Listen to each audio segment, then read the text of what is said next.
Boa noite a todos. Boa noite ao pessoal que está assistindo online. Hoje eu vim aqui falar sobre a inteligência artificial e como que isso afeta o mundo jurídico. Não só para o advogado, mas também para o poder público, para os juízes, para os promotores, enfim. Normalmente, quando a gente fala em inteligência artificial, o pessoal tende a pensar que isso é um robô. Então, você pensa em inteligência artificial. O que é inteligência artificial? Ah, será que é o Sony do filme O Robô? Será que é a Sofia, que é aquela robô que dá entrevistas no mundo inteiro e todo mundo liga ela com inteligência artificial? Será que é o C3PO do Star Wars? Eu diria que são todos eles e nenhum deles. Eles são inteligentes. Isso é inteligência artificial? Sim e não. Por quê? Eles são robôs que utilizam inteligência artificial. Não são inteligência artificial. Entendeu? Para a gente entender o que é inteligência artificial, primeiro a gente tem que entender o que é inteligência, o que é esse conceito. Inteligência é a faculdade de entender, pensar, raciocinar, interpretar, entender, é a percepção. É a capacidade que o humano tem de resolver situações novas com rapidez e êxito, adaptando-se a elas por meio do conhecimento adquirido. Essa parte de adaptação é muito importante para o conceito de inteligência artificial. Já o conceito de inteligência artificial são programas de computador que simulam o pensamento humano, capaz de desenvolver um comportamento inteligente. Mas esse conceito ele é vago. Ele ainda não, eu lendo só isso aí no dicionário, que eu tirei lá do dicionário Michaelis, eu não vou saber entender exatamente o que é inteligência artificial. Então, eu fui buscar um conceito mais palpável de inteligência artificial. E, na realidade, a inteligência artificial normalmente ela é um software, não um robô. Normalmente ela é um programa. Aqueles robôs que eu mostrei lá no começo, eles são robôs que têm um programa instalado neles, que esse programa, sim, ele utiliza a inteligência artificial. Mas ele não é qualquer programa.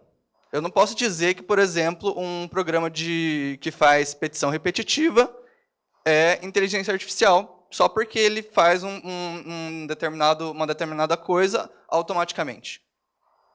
Aí, o Ian Altman ele escreveu um artigo na Forbes para explicar qual era a diferença entre um programa de processamento comum de uma inteligência artificial. E a diferença fundamental é que a inteligência artificial ela consegue tomar decisões sozinha. Ela consegue fazer análises fundamentadas e tomar decisões sozinha, com pouca ou nenhuma intervenção humana.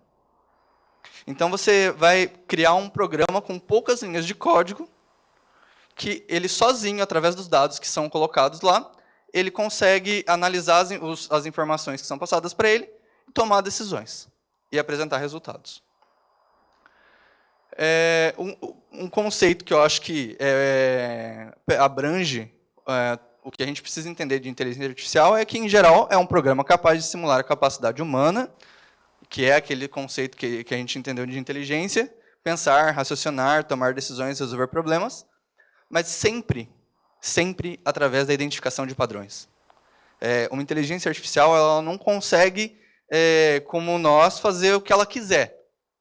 Ela é programada para entender padrões. E, a partir desses padrões, ela toma decisões. Então, numa inteligência artificial jurídica, se você colocar ela para resolver um problema médico, ele não vai entender, porque ele precisa de um banco de dados. E ele identifica padrões desse banco de dados. Então, na prática, uma inteligência artificial, a gente não deve pensar num robô, a gente tem que pensar numa linha de código. Mas, para nós, usuários, a aparência de uma inteligência artificial é essa aqui. Essa é a tela do Eli. É um robô advogado brasileiro. E isso aqui a inteligência artificial. Isso é o robô. Você vai clicar em iniciar, vai responder as perguntinhas que ele te faz, e pronto. Isso é uma inteligência artificial, não aqueles primeiros. Certo? Então, como que ela pode ser aplicada no mundo jurídico? A aplicação ela é infinita. Ela depende única e exclusivamente da criatividade do ser humano. As sugestões que eu dei aqui são apenas algumas que eu consigo enxergar que a inteligência artificial hoje já conseguiria, alguns deles já até existem, conseguiria através da análise de bancos de dados que já estão disponíveis. Como, por exemplo, a análise de distribuição de processos. Lá, mais para frente eu vou comentar de uma que já existe, que já faz isso.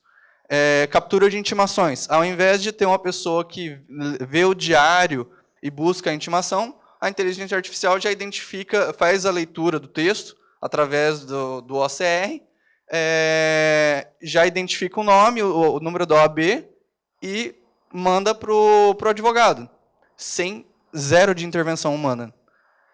Ou automação de processos, como análise de documentos, montagem de petições padrão, manifestações automáticas para despachos padrão, qualquer coisa que a gente conseguir imaginar. Para o futuro, o que eles pensam em utilizar o Victor? Para aumentar a velocidade de tramitação dos processos. Porque lá tudo demora. Todo mundo sabe que não é fácil. Mas é porque o volume é muito grande. A inteligência artificial ela nunca vai conseguir substituir o julgador humano. E eu vou falar mais sobre isso daqui a pouco. O Victor está sendo treinado para atuar na camada de organização, não para julgar. É para acelerar o processo, não para julgar.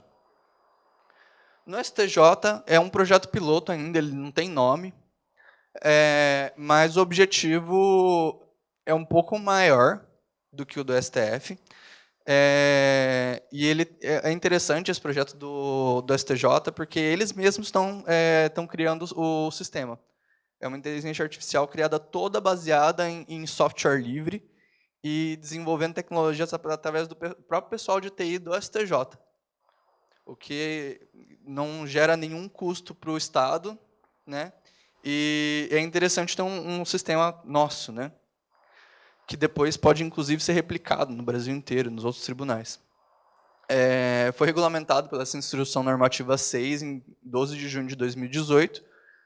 E qual é o objetivo dele? Primeiro, automatização da definição do assunto do processo na classificação processual. O que ele faz? Ele lê o teu recurso e ele identifica sobre o que é que você está falando. Tá? E aí, a partir disso, ele distribui para a Câmara correta. Ele distribui o processo já sabendo qual é o tema, mesmo sem você indicar nada. Ele lê o teu texto e identifica. Pelo que consta, a precisão dele é de 86% hoje. Só que, como é uma inteligência artificial, ela é, obviamente, inteligente, ela aprende cada vez que ela faz essa análise. Então, essa precisão de 86%, quanto mais ele fizer, melhor vai ser a precisão. Cada vez mais. No futuro, eles dizem que a ideia é a extração automática dos dispositivos legais apontados como violados. Então, você vai lá fazer um recurso para o STJ, a violação foi desse artigo da Constituição, e aí ele já vai fazer essa análise e isso já adianta muito o trabalho dos ministros. Porque ele já sabe sobre o que você está tratando. Ele já sabe se existe alguma súmula referente àquele artigo, se já existe um precedente daquele artigo, e ele já pode indicar isso para o ministro. A inteligência artificial ela vem para substituir os advogados? Acho que todo mundo pergunta isso, todo mundo tem essa dúvida, e a resposta é muito simples. Não. Nunca. Nunca nenhuma, por mais inteligente que seja, por melhor que seja essa tecnologia, ela nunca vai substituir o advogado. Por quê? O advogado, a função dele não tem como ser feita sem aquela percepção que você tem com a pessoa. Entendeu? A inteligência artificial ela vai vir para auxiliar o trabalho do advogado. E o uso da inteligência artificial como uma ferramenta para o advogado já foi, inclusive, permitido pelo Tribunal de Ética e Disciplina da OAB São Paulo. Isso em outubro do ano passado. Lá na época que foi lançado o primeiro robô advogado no Brasil. Tá? A única coisa que ela não permite é a utilização de tecnologias que prestam a cobertar mecanismos de mercantilização da profissão. A gente não pode, por exemplo, e depois eu vou, logo menos eu já vou falar sobre isso, não pode utilizar, por exemplo, um chatbot para fazer um atendimento sem a intervenção do advogado, porque isso gera mercantilização. É isso que eles entendem, pelo menos por enquanto. Pode mudar esse entendimento? Pode mudar esse entendimento, assim como mudou o entendimento sobre o marketing jurídico, que antes era muito mais engessado e hoje já está um pouco mais aberto. E aí, como que a inteligência artificial pode auxiliar o trabalho do advogado? Através do ELI mesmo, que é a elaboração de petições de defesa de ações de massa, a jurimetria, que não sei se já foi comentado aqui no evento sobre jurimetria, mas é a análise de decisões, de centenas de decisões de determinado juiz, de determinada vara, de determinado tribunal, para prever qual é o comportamento daquele juiz naquele determinado processo. Então, vem um cliente para você e aí tem um determinado tipo de ação, você já tem como saber, quando distribuir, qual vai ser o resultado. Porque sempre todos os processos desse tema que caem lá, ele julga dessa forma. E aí, você já sabendo como ele julga, você já pode elaborar uma estratégia para você distribuir o processo, ou uma estratégia de defesa, pensando como o juiz já vai enxergar isso, como ele julga. Tá? E a jurimetria ela vem para fazer essa análise de dados massivos, né? O famoso Big Data. A partir do momento que a gente conseguiu montar um banco de dados importante de julgados das varas, isso passa a ficar cada vez mais fácil. Hoje, a jurimetria ela é utilizada por alguns escritórios que utilizaram já o banco de dados deles, de sentenças, de acórdãos que eles já possuem, para fazer essa análise. Grandes escritórios de São Paulo já usam isso hoje.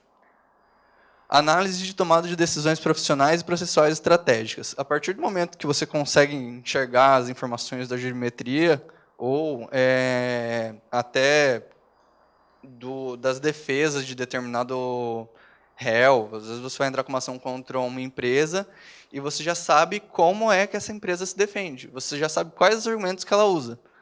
E aí você consegue usar esse tipo de informação já para se planejar. E a inteligência artificial ela vem para fazer essa análise.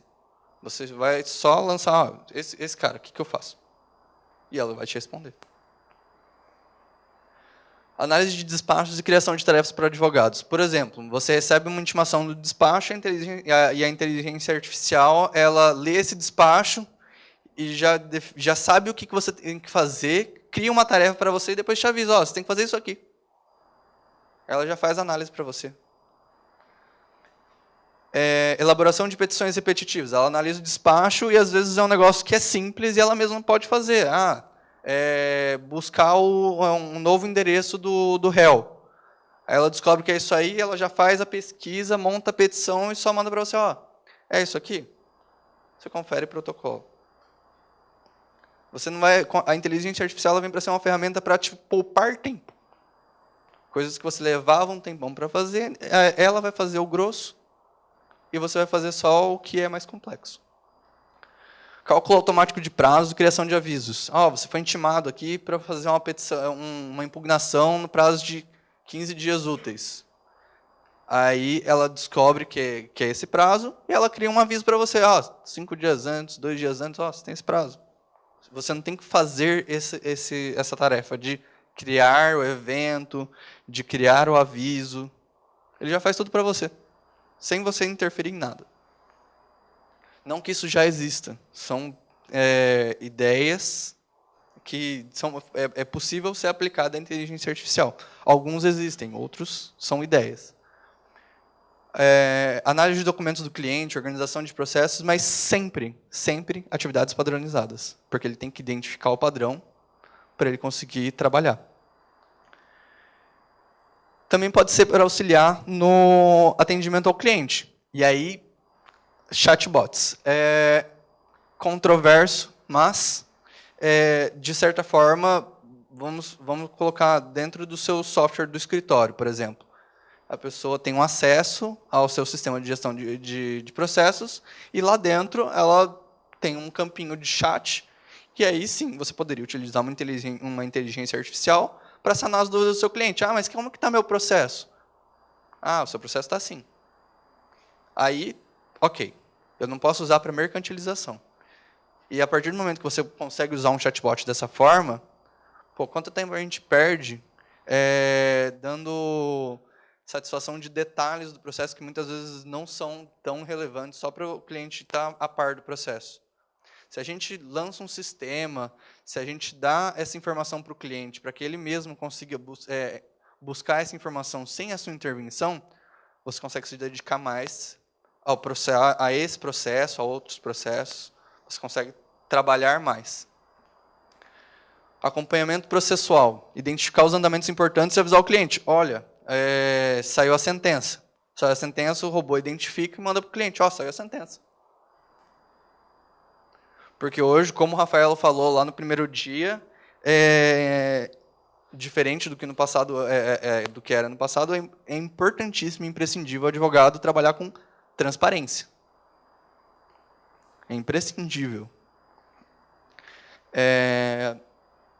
E simplificação do conteúdo dos andamentos. Isso também é uma coisa que não acredito que já exista, mas que é muito importante até para simplificar o mundo jurídico. É um negócio que dá para ser feito por uma inteligência artificial, que é analisar os andamentos, porque a gente recebe, todo mundo aqui que é advogado ou que já trabalhou no escritório de advocacia sabe que a gente recebe os andamentos, né, no processo. E aí uma inteligência artificial pode identificar esse andamento e traduzir o juridiquês para um português claro que qualquer pessoa entenda. Porque inteligência artificial nada mais é do que identificação de padrão. Quando fala isso, significa isso.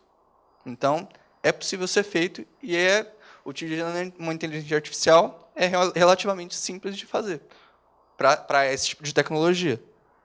Esse tipo de tecnologia consegue fazer isso. E aí, a partir do momento que o advogado ele trabalha com a inteligência artificial, ele pode se concentrar em atividades que são muito mais importantes, que é, por exemplo, atender e entender o cliente. Porque não é só você atender uma pessoa, não é só você escutar o problema. Na verdade, muitas vezes a pessoa ela vem para você com um problema que, na verdade, que não é aquele que precisa ser resolvido. E a função do advogado é conversar com essa pessoa e identificar qual é o cerne do problema.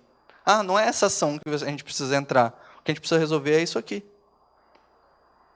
Entendeu? E isso uma inteligência artificial nunca vai conseguir substituir. Essa análise, esse tato que o advogado tem com o cliente para conseguir identificar o real problema, às vezes para sugerir uma solução preventiva para ele não vir a ter um problema. Também usar o nosso conhecimento e a nossa experiência para buscar soluções criativas para os problemas, ou às vezes soluções criativas para prevenir problemas. Porque a inteligência artificial ela é inteligente, mas ela não é criativa. A criatividade é uma exclusividade do ser humano. E essa análise criativa, essa busca de soluções criativas é o que diferencia um bom advogado de um ótimo advogado. Um exemplo que é bem claro é, por exemplo, quando o Uber veio para o Brasil, não tinha previsão legal, não tinha nem como a gente imaginar como que seria o comportamento do judiciário e do legislativo com relação a isso. E aí, uma inteligência artificial jamais conseguiria resguardar os direitos do Uber. Precisou de um advogado muito criativo para buscar uma solução para prevenir diversos processos, para prevenir questões legislativas, igual acabou acontecendo, mas foi solucionado através de mandados de segurança, enfim. Uma inteligência artificial não conseguiria solucionar esse tipo de problema. Só um advogado, através da criatividade, consegue resolver. Interpretação de norma, identificação de lacunas, aplicação de costumes e princípios. A inteligência artificial, você consegue jogar lá o banco de dados de todas as leis para ele saber, olha, esse é o ordenamento jurídico brasileiro, mas a gente sabe que nem tudo está na lei. Às vezes o direito está justamente no fato de não estar lá. Às vezes o direito está baseado num princípio que não está escrito em lugar nenhum. E aí, como é que a inteligência artificial vai saber? Ah, nós vamos colocar tudo lá no banco de dados. Aí você vai colocar o mundo inteiro. Não acredito que seja possível. Pelo menos hoje, não. Quem sabe no futuro, né? Nunca se sabe. Buscar soluções extrajudiciais. Pô, normalmente a inteligência artificial ela vai estar ligada ao litígio, né? Não necessariamente, mas buscar soluções extrajudiciais, conversar com as partes, tentar convencer elas a resolver de uma forma amigável, buscar a mediação, conciliar. Isso é função do advogado. Isso a tecnologia não vai conseguir substituir. E aí a gente vai se dedicar sempre a atuar as causas de maior complexidade. Causas simples, demandas repetitivas, inteligência artificial. Revisa o protocolo. E o que for complexo, o que for diferente, a gente estuda e faz. E o que a gente tem que fazer face a essas novas tecnologias? E aí, beleza, a inteligência artificial está aqui. Não é futuro. Já é presente, já pode ser, inclusive, contratado hoje, se você quiser. Isso é presente. E aí, o que eu tenho que fazer? Primeiro, é óbvio, é o que todo mundo fala, é estudar, sempre. Né? É estudar essas novas tecnologias, é estar a par do que está acontecendo, do que está no mercado, é buscar entender essas novas tecnologias, entender que não é nada muito complexo. Por quê? Quando a gente fala nessas novas tecnologias, a ideia é sempre ter uma interface de usuário amigável para você conseguir usar, para isso ser chamativo, para você querer contratar. Não adianta nada o cara criar um negócio genial que ninguém consegue fazer, ninguém vai contratar. É o tradicional, é um produto ou um serviço que ele está vendendo, e a partir desse conceito a gente tem que enxergar que precisa ser algo chamativo para as pessoas contratarem. E, então, existe sempre uma interface de usuário que é simples. Tá? Sempre clica, lê e segue o bonde. Sempre estar se adaptando para estar preparado para essas novas tecnologias. Não adianta a gente achar que, não, isso aí não vou usar. Não, é coisa de gente jovem. É coisa de pessoal, os nerds, é pessoal da tecnologia. Não. A gente tem que se adaptar, porque senão a gente fica para trás. E, por último, utilizar sempre que possível essas tecnologias no nosso dia a dia, dentro da nossa capacidade, aplicar isso no nosso dia a dia de advogado. E aí é aquilo que eu falei, a transformação digital ela já está em curso. Isso já está acontecendo. E a gente tem que se adaptar, porque quem não estiver preparado para usar essas tecnologias, quem não estiver preparado para aplicar isso no seu dia a dia, vai ficar para trás. E aí o pessoal que estiver estudando isso aí, quem estiver preparado, quem estiver interessado nisso aí, esses vão prosperar. E aí os que ficarem para trás vão ser engolidos pelo mercado. A gente tem que estar naquela porcentagem de pessoas que se dedica e que estuda, que está a par e que vai continuar no mercado. Isso aqui é só uma dica de leitura. Aqui tem uma URL encurtada e aqui nessa notícia tem alguns escritórios que já estão utilizando inteligência artificial e de que forma que eles estão utilizando. E essa notícia é de janeiro. Tá? Aqui tem uma URL encurtada, para quem quiser ler. É bem interessante. E os demais operadores do direito? Como eu disse, a inteligência artificial ela nunca vai substituir um jogador humano. É complicado dizer nunca, porque é aquela situação que eu falei, às vezes nas ações de massa pode ser que sim. Nunca diga nunca, mas a possibilidade é muito pequena. Porque o processo ele não é só a subsunção do fato à norma. Muitas vezes a percepção do juiz das provas, a valoração que ele faz das provas, a percepção que ele tem da testemunha, por melhor que seja a inteligência artificial para identificar os micro-reflexos da pessoa, para dizer se ela está mentindo ou não, nem assim a inteligência artificial consegue substituir a percepção e a análise do juiz. O juiz acerta sempre? Não. É besteira a gente pensar que ele é perfeito, ele é humano. A inteligência artificial acerta sempre? A gente viu pelas estatísticas que também não. Não necessariamente. Mas a inteligência artificial ela nunca vai ter essa percepção. E o que ela também não tem é a criatividade. Então, por exemplo, vou voltar àquele mesmo exemplo do Uber. Entra com uma ação contra o Uber, um negócio que não tem legislação. Como que uma inteligência artificial vai julgar um negócio que ela nunca viu? Qual é o padrão que ela vai identificar no banco de dados, se não existe? Nunca tem como substituir o julgador. Então, não existe hoje ainda uma forma do inteligência artificial analisar um processo como um humano e sempre tomar decisões justas e acertadas. O uso da inteligência artificial é um negócio que a tecnologia por trás é complexa, mas a utilização dela é muito simples. E cada vez mais vai se tornar comum. E no meio jurídico, na prática, vão ser uns sistemas, um aplicativo, um site que você vai usar a mais ali. É mais uma coisa que você vai usar. É mais um app que você vai ter no celular, é mais uma aba que você vai ter aberta no seu navegador, sempre com uma interface de usuário simples, que é aquilo que eu falei. Entendam, não é nada difícil de usar. Se vocês tiverem dúvida sobre isso, entrem no site do Eli. Eu não tenho nenhuma relação com Eli, mas é que é o exemplo mais simples de usar. E é isso, gente. Muito obrigado. Qualquer dúvida, estou à disposição. Vou aproveitar o espaço ainda, só para divulgar. Na segunda-feira nós lançamos o capítulo de Londrina do Legal Hackers, e hoje nós disponibilizamos as nossas redes sociais, no Facebook e no Instagram.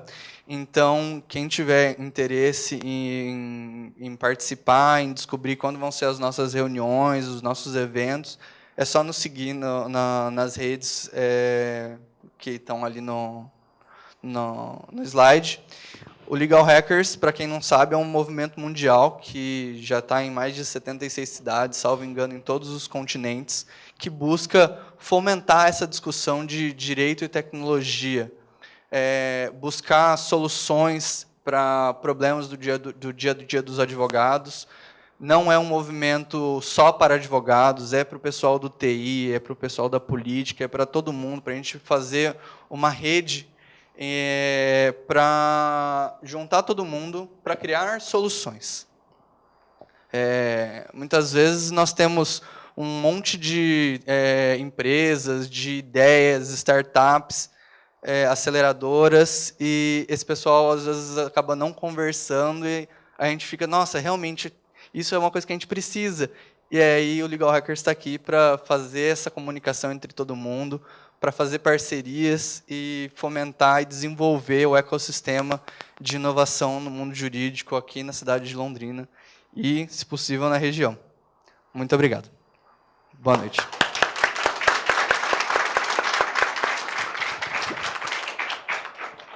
Dr. Douglas, a gente recebeu uma pergunta aqui do Lucas Rosa, perguntando um pouquinho sobre inteligência artificial, né, o nosso tema de hoje. Ele fala o seguinte, que as inteligências artificiais que foram expostas tem a ver com o preenchimento de dados, com machine learning, ou seja, uma busca em banco de dados sobre jurisprudências que já existem. Ele queria saber se você conhece, né, tem conhecimento de alguma coisa relacionada à inteligência artificial para casos que ainda não foram solucionados, alguma coisa pensando em redes neurais, para unir e criar talvez até novas jurisprudências através da inteligência artificial. Complexa pergunta.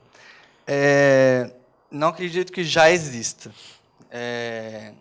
E acho muito difícil de viabilizar, mesmo utilizando redes neurais, porque, como eu disse, a inteligência artificial não tem como ser criativa. Ela tem que fazer uma análise de uma coisa que já existe. E se não existe, ela vai fazer uma análise do quê? Entendeu? Você falou sobre machine learning. Sim. Né? Eu deixei um slide só para explicar esse conceito de machine learning, de deep learning, porque às vezes as pessoas perguntam e os outros falam, meu, que negócio é esse, né? A doutora Luzia, né, é totalmente baseada em machine learning, né? Completamente baseado em machine learning. Tem como vocês lançarem a apresentação de novo, por favor?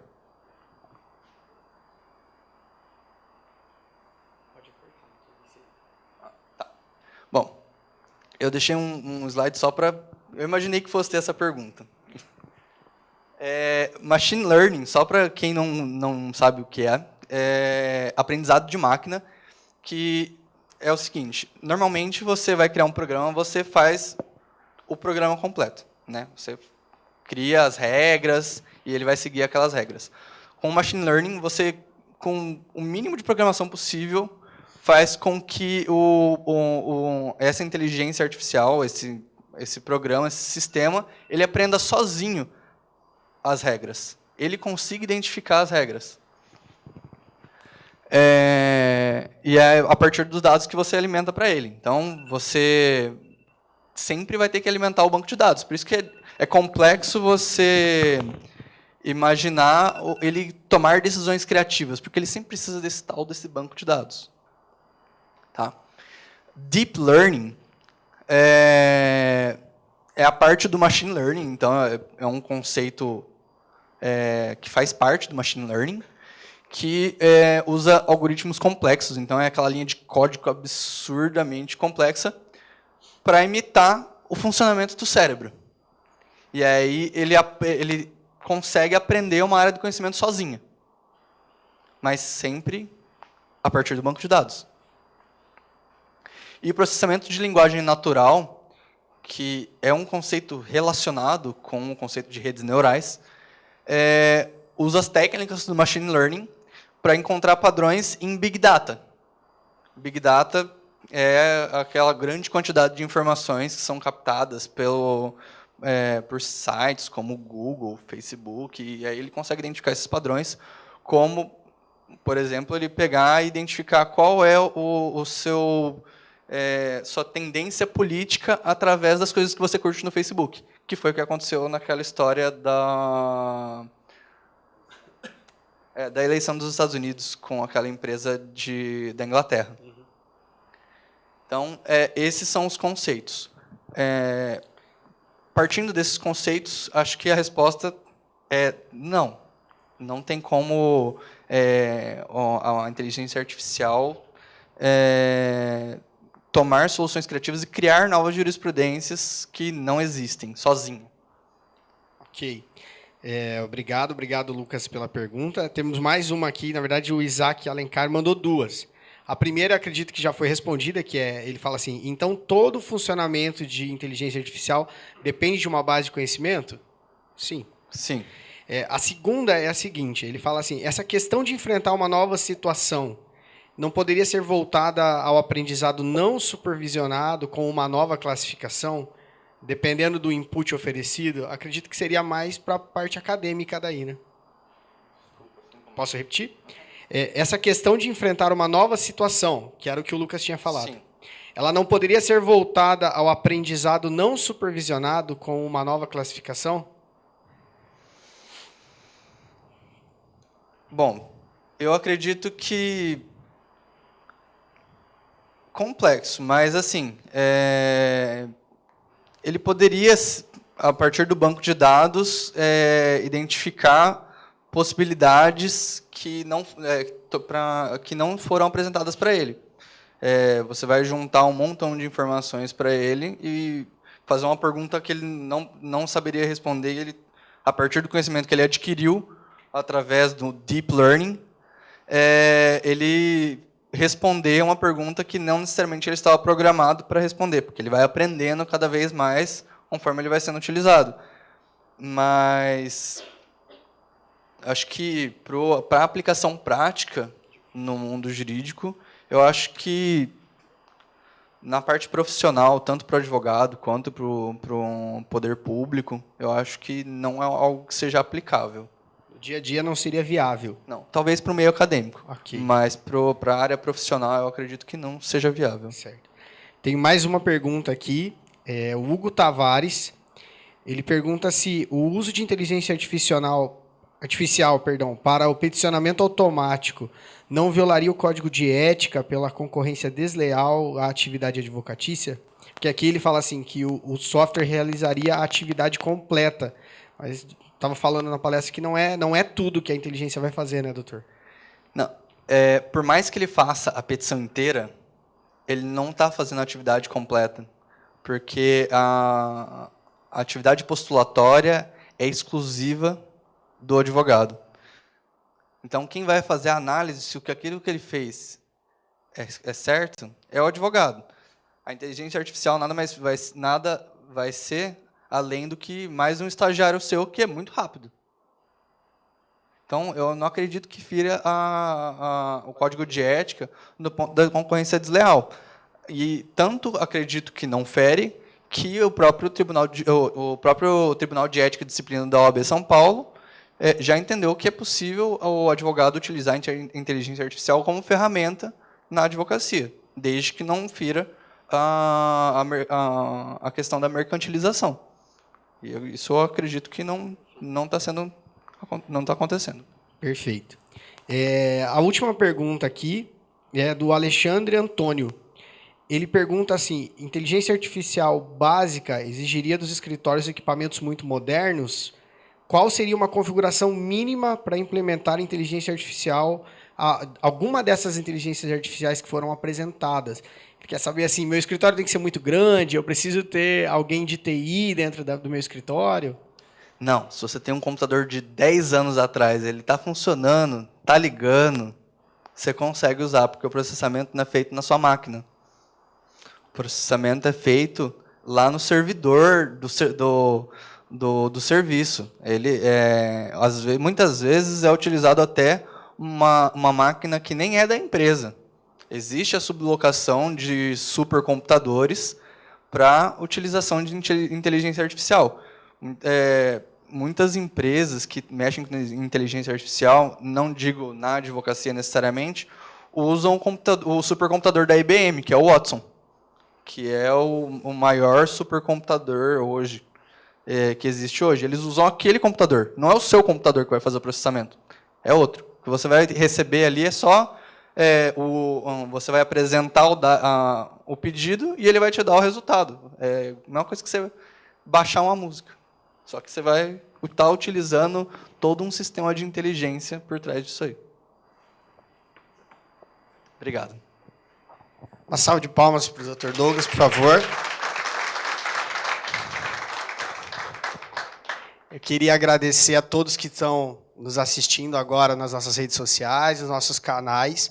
Dizer para que possam continuar mandando outras perguntas, a gente vai estar encaminhando para o Dr. Douglas. Se você está dentro do site da Advise ou entrou hoje e viu que um dos nossos apoiadores é a Legal Hackers, então nós vamos ter alguns artigos também do Dr. Douglas dentro do nosso blog sobre inteligência artificial. Já estou fazendo o convite, já estou afirmando, tá, doutor? Que você vai escrever, tá bom?